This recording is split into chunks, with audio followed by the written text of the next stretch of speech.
Еще раз повторяю, что Россия сегодня фактически в конфликте со странами Европейского Союза, Соединенными Штатами Америки, со скандинавскими странами, понимаете?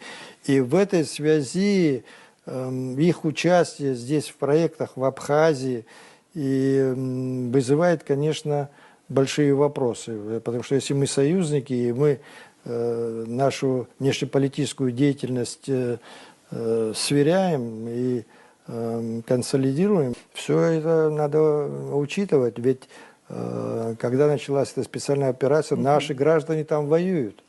Наше государство оказывает постоянную гуманитарную помощь. Мы тоже участвуем в этом конфликте, понимаете?